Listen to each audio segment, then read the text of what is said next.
imagine this, you're 67. You've worked hard all your life. You finally have some peace. The house is quiet. The grandkids visit occasionally. Your back aches a little more than it used to, but that morning coffee still tastes like heaven.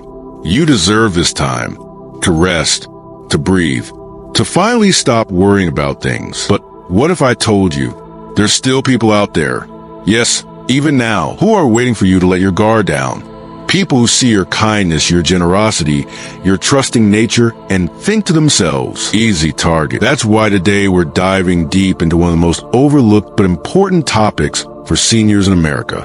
5 people you should never trust or be too kind to. This isn't just about being skeptical. It's about protecting your dignity, your health, and your hard-earned peace.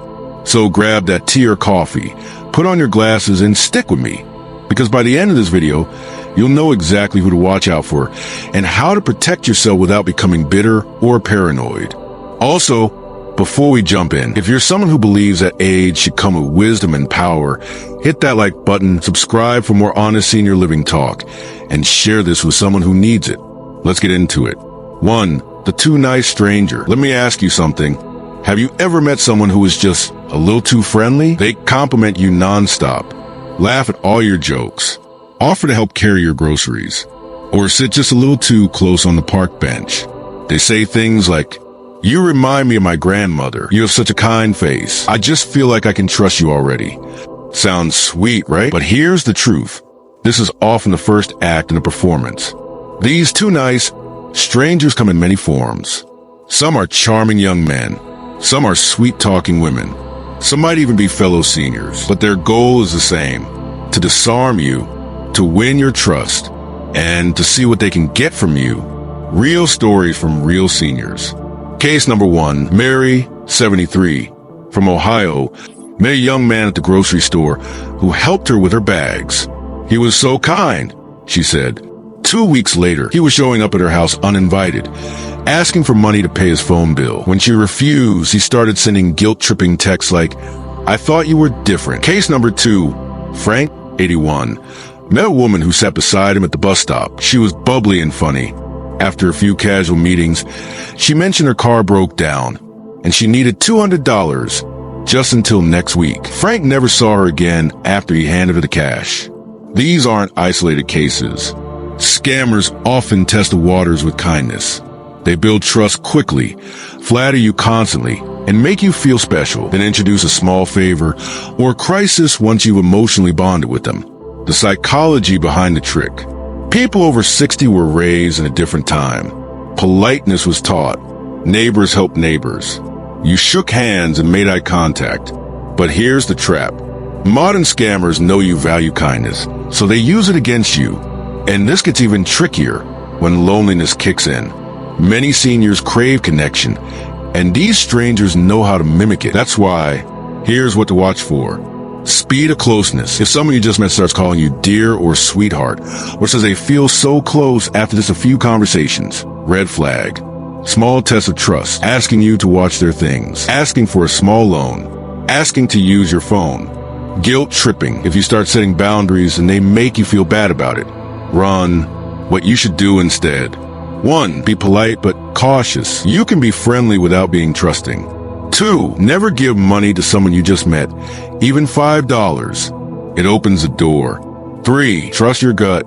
If something feels off, don't ignore it. And if anyone ever makes you feel like the bad guy for saying no, just remember this quote: no is a complete sentence. Have you ever had someone seem overly kind out of nowhere? What happened next? Tell us in the comments. We read them all. 2. The helpful relative who keeps borrowing time, money, or trust. Now, let's talk about someone a little closer to home. This one might sting a little because this person isn't a stranger at all. In fact, you might have rocked them to sleep when they were a baby, paid for their schooling, helped them through hard times. That one family member. You know the one. They call you when they need something. Maybe it's just $200 to make rent. Maybe it's help watching their kids for just a few hours, which somehow becomes a whole weekend. Or maybe it's borrowing your car, your time, or your peace of mind. They always have a new crisis, a new story, a new promise that this is the last time. But here's the truth, and I say this with love. Sometimes the people who are closest to us are the most dangerous to our peace. Sound familiar? Grandma, I swear I'll pay you back this Friday. I just need gas money to get to work. Dad, I need you to co-sign this loan. It's for a good cause, I promise. Can you just keep the kids while I figure out my situation? They might be sweet. They might cry. They might even be your own children. But over time, this cycle wears you down, and you find yourself missing your doctor's appointments because you're babysitting, dipping into your retirement fund just this once, losing sleep over someone else's poor choices. And here's the worst part. They know you'll say yes, because you always have. Why it happens. You love them. You want to help. You want to be needed. Maybe you even feel guilty. Well, I'm not doing anything else, or I have a little extra. But here's what no one tells you. Enabling someone else's bad behavior is not kindness. It's a trap, and it can drain your money, your health, and your mental stability. Your role is not to be everyone's emergency fund, especially when you've already spent a lifetime taking care of everyone else. Real story, Barbara's retirement almost vanished. Barbara, a 69-year-old retired schoolteacher in Florida, had saved $180,000 for retirement. Her son lost his job and moved in temporarily. 5 years later, he hadn't left. He wasn't paying rent. He was eating all the groceries. And he borrowed $40,000 for a failed business idea. Today, Barbara is 74 and had to go back to work part-time. She loves her son, but she says one sentence we've heard from hundreds of seniors: I wish I had set boundaries earlier. Warning signs. You feel obligated, not willing, when they ask for help. You're missing out on your own rest or retirement plans. You've given multiple times and never been paid back. You feel anxious when their name pops up on your phone. What you should do: 1. Set clear limits. I can help this one time. After that, I expect you to figure out. 2. Say no without explaining. I'm sorry, but I can't help with that. No more. No less. 3. Remember your worth. You worked your whole life to earn this peace. You deserve to enjoy it without being drained. 4. Know the difference between support and enabling. Helping someone once is kind. Doing it over and over without change? That's a pattern, and it's unhealthy. Ask yourself this: is there someone in my family who always takes, but rarely gives? Have I allowed my kindness to turn into a lifetime of unpaid favors? If yes, this might be the wake-up call you need. 3. The smooth-talking salesman or advisor who says, it's a great investment just for seniors. All right, time for a reality check. Let me paint the scene. You're sitting at home. The doorbell rings. You open it, and there stands a man in a neatly pressed suit. He smiles. He compliments your home, your rose bushes, your energy for someone your age. Then he pulls out a shiny brochure and says the magic words: I've got a special offer just for seniors like you. Maybe it's an investment opportunity. Maybe it's a reverse mortgage that unlocks your home equity. Maybe it's a funeral insurance policy, a new hearing aid plan, or even gold-backed crypto for retirement. Sounds legit, right? Wrong. Here's what they don't want you to know. Many of these salespeople are trained specifically to target seniors. They attend workshops on how to sound friendly, trustworthy, even fatherly. They learn which words make you feel secure. They know you grew up in a time when a handshake meant something. They're not selling to your logic. They're selling to your emotions. And here's the worst part. Some of them aren't even scammers. They're legal. But what they're selling is confusing, overpriced, unnecessary, or just plain predatory. Real story. George lost his retirement to a safe investment. George, 76, from Arizona, was told by a financial advisor that an annuity plan would double his retirement money in 10 years. What the guy didn't explain was that George couldn't touch the money for a decade without massive penalties, or that the fees were eating away 5% of his earnings annually. Now George is dipping into his savings because his investment is locked away. Top schemes targeting seniors. High commission insurance plans. Reverse mortgages with hidden fees. No risk investments that are anything but extended warranties for items you don't even own anymore. Sketchy charities that sound patriotic. Warning signs. This deal is only available today. You don't need to talk to your kids about this. It's your money. Guaranteed returns. There's no such thing, by the way. They dodge your questions with charm instead of answers. What you should do. 1. Never make a financial decision on the spot. If they're rushing you, that's a red flag. Tell them, I'll think it over.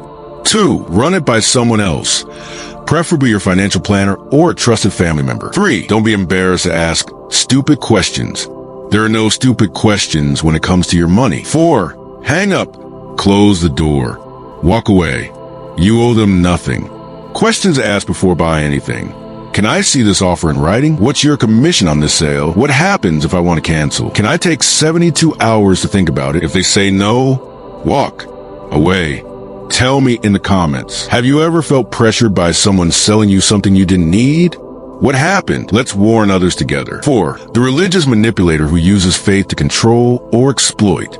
This one is difficult to talk about because it hides in a sacred space. Let's be clear up front. Faith is a beautiful, powerful thing.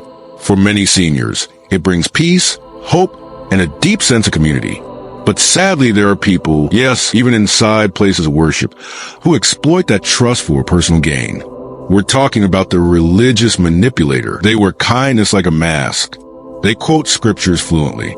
They say things like, God told me to tell you, if you give generously, blessings will come. This seed offering will unlock your miracle. Sound familiar? Who are these people? They can be a pastor who pressures you to donate more than you can afford, a church member who constantly borrows money in God's name, a prophet or a TV evangelist promising health, wealth, or healing for a price. And often they target seniors. Why? Because you're more trusting. You're less likely to question spiritual authority. And frankly, you won't believe. That's not weakness. That's human. But that's exactly what they prey on. Real story. Ethel's $30,000 donation. Ethel, 82, from Ohio, was promised healing from her chronic arthritis, and she made a faith pledge to a televangelist ministry. She donated $10,000 over 3 months, then another $20,000 after they sent her anointing oil and prayer cloths. The arthritis never left, but her savings sure did. And when her granddaughter asked her why she kept giving, Ethel simply said, I was afraid not to. What if a healing was coming? Let's be real. Faith should never be manipulation. If someone tells you God is angry with you unless you donate, run. If they tell you your health will fail unless you sow a seed, run faster. God doesn't charge admission. Signs you're being spiritually manipulated. You're told your problems are due to not giving enough. You feel guilty, not joyful, when giving. They ask for money first, answers later. They quote scripture to silence your doubts. You're made to feel like questioning them equals questioning God. What you should do. 1. Listen to your gut. If it feels wrong, it probably is. God gave you the summit. Use it. 2. Ask questions. Where is this money going? Who benefits from this donation? 3. Give only when you feel led. Tithing is personal. Generosity should never come from fear. 4. Research ministries before donating. Check reviews, financial transparency, and whether they're a registered nonprofit. A word for faith leaders. If you're a true servant of God, thank you. You are needed now more than ever. But if you're using faith to fill your pockets while seniors empty theirs, you're not leading people to heaven. You're pulling them into hell. Now, question time. Have you ever been made to feel guilty for not donating to a ministry? How did that experience shape your view of giving? Share it in the comments to help others. 5. The sweetheart scammer who pretends to be in love with you online. Now take a deep breath because this one stings. You're lonely. You lost your spouse years ago. Your kids are busy. The house is too quiet. And then, ding, a message pops up. It's someone kind, attractive, interested in you. They say the sweetest things. You're not like the other women/men I've met. I've never felt this connected to someone so quickly. I just know we're meant to be. You talk every day. You share memories, pictures, prayers, even secrets. And then the request comes. I'm in trouble. Can you help me? It's just a wire transfer. I'll pay you back. Don't tell anyone. They wouldn't understand us. You know where this is going. The love scam, that's not about love. They're called romance scammers, and they are professional heartbreakers. These people don't care about you. They care about draining your heart and your wallet at the same time. They often target widows and widowers, divorced seniors, people who list Christian, spiritual, or God-fearing on their profiles, anyone who responds kindly on Facebook or dating sites. Real story, Martin, 74, gave away his house. Martin, from California, met a woman named Lisa on Facebook. She said she lived overseas but was planning to move to the US to be with him. They talked, chatted daily. She said she had no family left and wanted to start a new life with him. He wired her money, sold his car, even took a mortgage out on his home to help her with immigration fees. She never arrived. She never existed. That was someone using stock photos and AI-generated voice messages. Martin is now living in a small apartment, alone, ashamed. Common tactics of romance scammers. They avoid video calls or in-person meetings. They fall in love very fast. They say they're working overseas or stationed in the military. They need money for flights, hospital bills, family emergencies, unlocking a large inheritance. Wise seniors are the #1 target. You're not naive. You're just kind. You believe in love, in trust, in second chances. That's beautiful. But these predators see it as opportunity. They know seniors are less familiar with online red flags, maybe less comfortable navigating tech, often have retirement funds or assets, are more emotionally open and trusting. What to do if you're targeted? 1. Stop all contact immediately. Block them on every platform. Don't explain, just go. 2. Tell someone you trust. A child, a friend, a pastor. You'll need emotional support. 3. Report it. File a report with the FBI's Internet Crime Complaint Center, IC3.gov, or your local police. 4. Don't send money again, ever, no matter what excuse they use next. Warning signs. Please don't tell your children or friends about us yet. I love you in the first week. Repeated financial requests. They claim to be stuck or in danger, but can't video chat. They suddenly disappear if you say no. Did this hit close to home? It's okay. You're not stupid. You're human. Thousands of smart, kind, wonderful seniors fall into this trap every year. Forgive yourself. Learn. Warn others, because silence is what these scammers count on. Now it's your turn. Have you or someone you know ever fallen for a romance scam, or nearly did? What would you tell others who might be in that situation right now? Drop a comment below. You might just save someone's life or retirement. Final words. Protect your heart, mind, and wallet. Let's wrap this up with the truth you need to hear. Kindness is a gift, but not everyone deserves it. At your age, you've earned the right to set boundaries, to ask hard questions, to say no without guilt. You don't owe anyone your trust just because they smile. So to recap, the 5 people you should never trust or be kind to. 1. The friendly neighbor who slowly takes over your life. 2. The long-lost relative who suddenly needs help. 3. The smooth-talking salesman promising you gold. 4. The religious manipulator who sells you God. 5. The sweetheart scammer who pretends to love you. Final questions to ask yourself before you trust someone. What's their real motive? Are they rushing me into a decision? Do they respect my no? Am I ignoring red flags just to feel less alone? If this video helped you, please do 3 things. 1. Like, so YouTube knows this matters to seniors like you. 2. Comment, share your story or advice. Someone needs to hear it. 3. Subscribe for more honest, respectful, empowering content made just for seniors. You're not alone. You're not invisible, and you're far from powerless. Let's keep living smart, strong, and with our hearts wide open, but our eyes even wider.